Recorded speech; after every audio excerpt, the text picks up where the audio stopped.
درخت اور ماحول۔ زمین سے الفاگنی والے پیڑ پودے دنیا میں انسان کے آنے سے پہلے ہی موجود تھے۔ حریم کے والدین ملازمت پیشہ تھے، اس کا ننیال قریب تھا، اس لیے وہ اپنے نانا نانی کے گھر رہتی تھی، وہیں قریبی اسکول میں وہ 9ویں جماعت میں پڑھتی تھی۔ حریم کے نانا تعلیم یافتہ انسان تھے۔ ایک دن انہوں نے حریم کو پریشان سا دیکھا تو اس سے پوچھا، آج تم چپ چاپ ایک طرف بیٹھی ہو، کیا بات ہے؟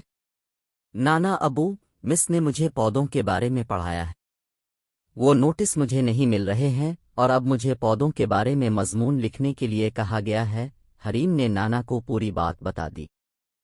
بس اتنی سی بات ہے، شام کی چائے کے بعد میرے پاس آنا، میں تمہیں سمجھا دوں گا، نانا نے اسے تسلی دی۔ شام کو حریم کاغذ قلم لے کر نانا ابو کے پاس آئی اور پوچھا، نانا ابو، درخت اور پودے وغیرہ ہوتے کیا ہے؟ نانا ابو نے چشمہ آتار کر اخبار ایک طرف رکھا اور بولے، زمین سے الفاگنی والے پیڑ پودے دنیا میں انسان کے آنے سے پہلے ہی موجود تھے۔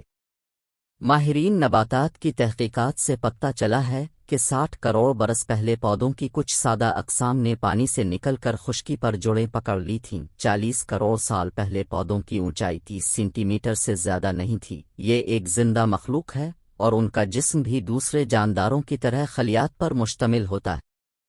یہ اپنی نشو و نما خود کرتے ہیں، ان کے خلیات میں بھی زندگی کا مادہ پروٹوپلازم ہوتا ہے۔ پودے سانس بھی لیتے ہیں اور اپنی خوراک بھی تیار کرتے ہیں۔ پودے سانس کیسے لیتے ہیں نانا ابو؟ ان کے تو پھیپھڑے ہی نہیں ہوتے۔ حریم نے اچانک سوال کیا۔ پودوں میں سانس لینے کا عمل دوسرے حیوانات سے بالکل الگ ہوتا ہے، یہ پتوں کے ذریعے سانس لیتے ہیں۔